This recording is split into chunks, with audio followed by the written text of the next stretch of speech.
There are three possible resolutions to the conflict in Ukraine. For the conflict that Vladimir Putin sparked in Ukraine, the former Supreme Allied Commander Europe, Philip Breedlove, has three possible outcomes, two of which include Russia's triumph. If we don't do anything different than we're doing now, eventually, Ukraine will lose because Russia has more people in depth than Ukraine does. Newsweek quoted him as saying, "The West does nothing to support Ukraine, the country will fight bravely, but tens of thousands more Ukrainians will die and the country will become a vassal state under Russian control." Breedlove, who oversaw NATO from 2013 to 2016, saw the fallout from Putin's 2014 invasion and annexation of Crimea. He believes that one way forward offers Ukraine hope. According to the four-star general, Ukraine will win this war if the West decides to provide the necessary resources to the Ukrainian military. This war is going to end exactly how Western policymakers want and desire it to end.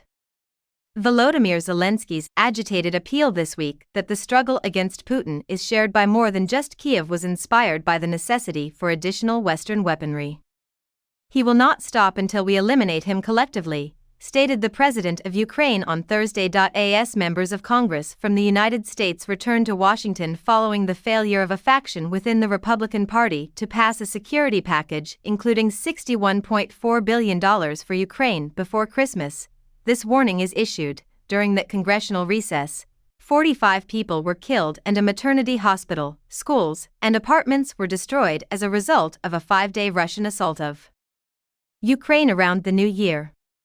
Around 500 missiles and drones were fired throughout the country. As a result of pressure from Trump and his associates, demands to cut off U.S. funding, which has reached an all-time high of over $79 billion since the war began, are gaining ground in the Republican primary race. A Putin triumph was somewhat more likely because to the GOP wing's reluctance to support Kyiv. According to Tom Malinowski, a former senior director of the National Security Council, NSC, and Assistant Secretary of Diplomacy for Democracy, Human Rights, and Labor in Obama's administration. Do the Republican leaders in the House want to be held responsible for Russia's victory in the war? He spoke to Newsweek about how urgent it is for them to resolve that matter. "You can put most things on the back burner in Congress." According to the former Democratic congressman from New Jersey, if you lose one day, you'll live to fight another day.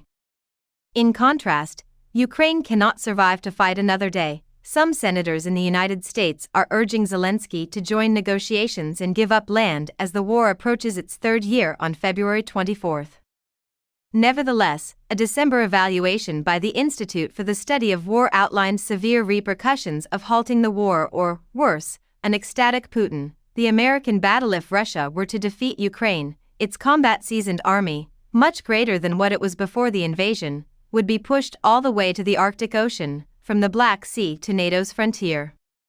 There would be holes in U.S. deterrence against China if advanced air defense systems were required, which would be impossible to overcome without American stealth planes. Additionally, the Washington, D.C.-based think tank the ISW argued that continuing to assist Ukraine would be preferable than a frozen conflict, as the latter would allow Putin more time to prepare for a new war effort and confrontation with NATO. "The conflict in Ukraine is the American conflict," Malinowski declared. "A Putin victory would be unacceptable to us.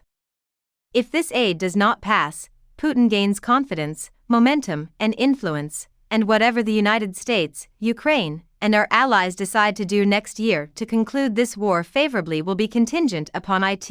In June 2023, the Ukrainian military launched a much-touted counteroffensive against Russian-occupied territory. However, neither Kyiv nor its friends, who had sent weapons to counter Putin's aggressiveness, were satisfied with the results. "Air superiority is the starting point of maneuver warfare," Breedlove stated. "We have not given Ukraine what it needs to establish air superiority."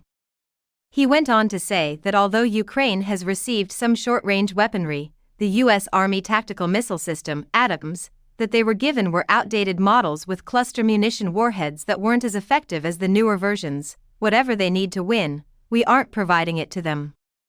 Rather, we're providing them with enough to stay engaged in the battlefield," Breedlove stated. Western leaders have taken counsel of their fears, resulting in them being unable to think through what a defeated Putin means.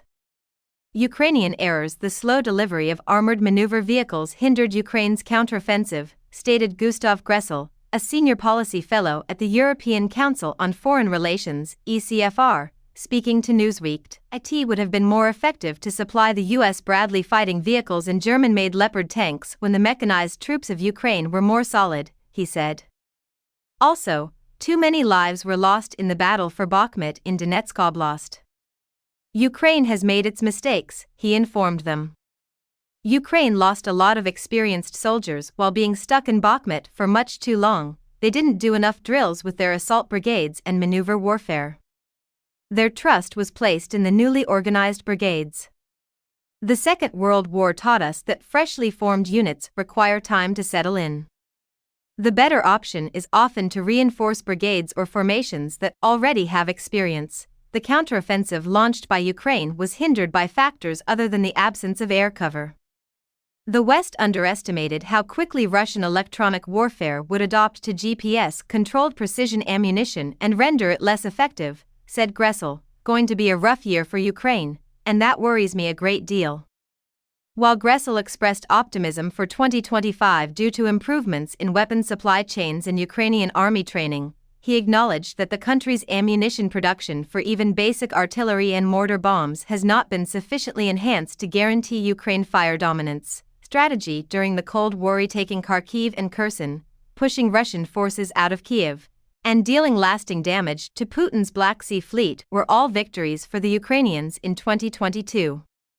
A defense analyst and former Ukrainian soldier named Viktor Kovalenko told Newsweek that Zelensky and the Biden administration had set unrealistic goals with their 2023 counteroffensive, as they were motivated by prior achievements. I think it is damn time for the Western partners of Ukraine to switch to the proven strategy of the Cold War, said the diplomat. This necessitates preventing Russian aggression and limiting its actions wherever it needs and whatever it takes in Ukraine and along the NATO borders. On the plus side, Ukraine has a few things going for it. The northwestern Black Sea is once again under its control, forcing the Russian Navy to retreat to the southeast and east. Ukrainian ground forces have advanced to the point where they can frequently strike the land bridge leading to Crimea with short-range artillery fire. However, the forthcoming phase of the conflict, which will influence the security of Europe for the coming decades, is not solely dependent on American assistance. As the war approaches its third year on February 24, Zelensky claimed that Kyiv will have a hard time surviving without a €50 billion $55 billion package from Brussels, which Putin's ally in the European Union, Hungarian Prime Minister Viktor Orbán, blocked last month. Western support of Ukraine should be refocused on building fortifications and multi-layered defense capabilities in Ukraine, on training their recruits, and on boosting their arms production so any further Russian attempts to strike or grab more of their land will be met with fire and fury, said Kovalenko. It seems like Vladimir Putin can't stop seeking for ways to get an advantage. The Ukrainians will not surrender regardless of whether he shifts their approach to one of defense and use deterrence. Thus he will not actually gain an advantage.